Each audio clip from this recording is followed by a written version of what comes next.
Good afternoon and welcome back. Today am going to tell you one of my favorite stories. Many years ago, I went to a storytelling festival here in Las Vegas, and they told this story, and this and among others made me think, I can do that. So this story is very well loved by a couple of my friends, and they're full-grown adults. They just like this story. So this story is about Epaminondas. Here we go. Epaminondas was a little boy who lived with his mother at the top of a hill. Every week he would go and visit his grandmother. Well, this particular week he got ready to go and visit his grandmother. His mother said, "Now, you have a good time, Epaminondas." He said, "Oh, I will. I love visiting my grandma." She said, "Okay." So he went down the hill, across the stream, and up the hill to his grandma's house. Oh, and they did have a good time. She told him stories about when his mom was a little girl, and they colored and talked. When it came time to go home, she said, "Epaminondas, I baked a cake for you today, and I'd like you to take it home, and you and your mother can have it for dessert." He said, "Okay, thank you, Grandma." And he put that cake in his hands, and he walked down the hill, he walked across the stream, and he walked up the hill to his house. When he got there, his mother said, "Did you have a good time, Epaminondas?" "Oh, yes, I did. Oh, and Grandma gave me a cake for us to have for dessert." "Well, where is it, Epaminondas?" And he looked at his hands, and there was nothing there but crumbs. She looked at him, and she shook her head, and she said, "Epaminondas, I love you, but you are so silly. Now what you have to do is this. You put it on top of your head, and you put a hat over it, and then you walk very carefully down the hill, across the stream, and up the hill to our house." He said, "Okay, Mom, I'll remember," because Epaminondas was a good little boy who always loved doing what his mother said. Well, and next week came around, and it was time to go to Grandma's. Mom said, "Have a good time, Epaminondas." "Oh, I will. I love my grandma." I mean, who wouldn't? Grandmas are wonderful people, right? So he made sure he had his cap, just in case. He went down the hill, across the stream, and up the hill to Grandma's house. And they did. They had a wonderful time. She made cookies. Oh, and she had animals in the backyard that they would feed. So it was wonderful. When it was time to go home, she said, "Now, Epaminondas, I churned some butter for you and your mom, and I want you to take it home for her. You guys can use it on your bread." He said, "Oh, thank you, Grandma." You know, he loved his grandma. And he knew what to do with that butter. He put it on top of his head. Yes, he did. And he put the cap over it. And he walked slowly down the hill. And since it was still kind of warm in the day, he splashed himself off in the stream to cool himself off. And then he walked up the hill. When he got home, his mother said, "Did you have a good time, Epaminondas?" "Oh, Mom, I did. Oh, and Grandma gave us some butter to have for our bread."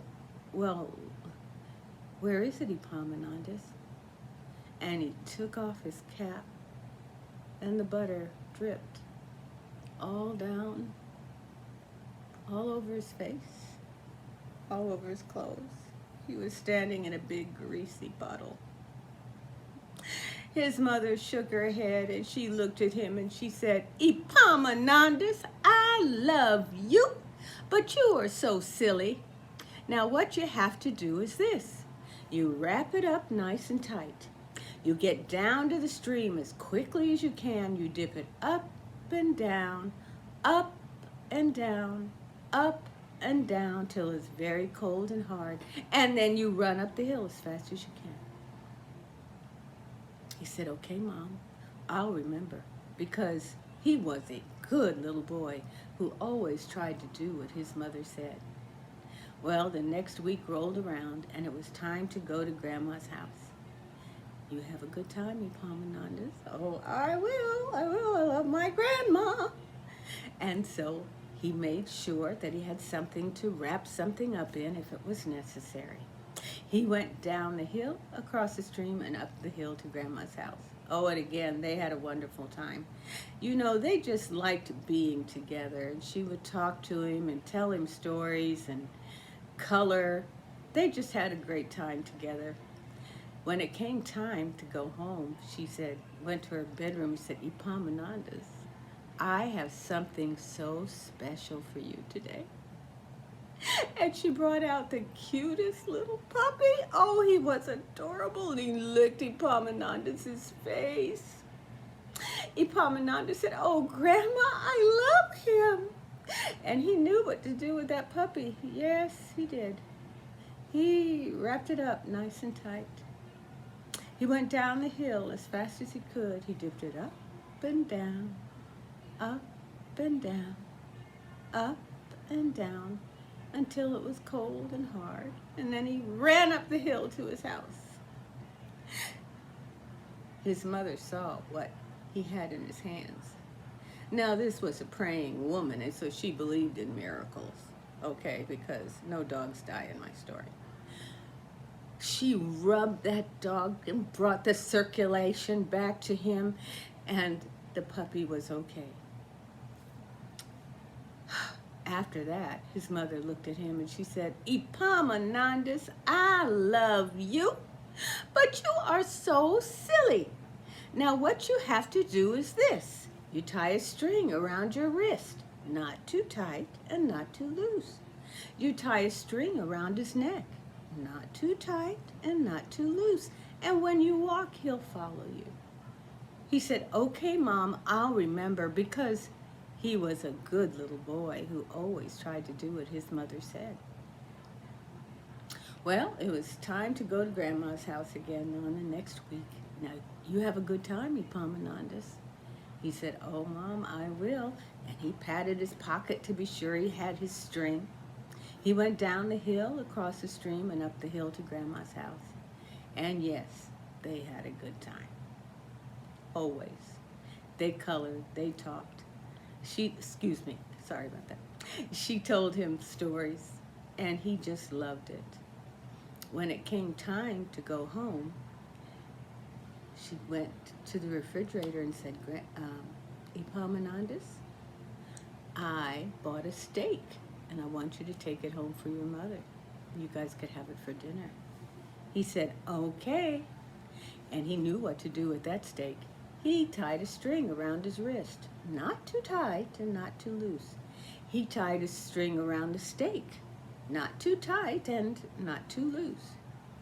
And as he walked down the hill, sure enough, that steak followed him through the grass, through the sticks, through the dirt, through the things that animals do. It followed him through the stream, through the water and the mud and the things that fish do.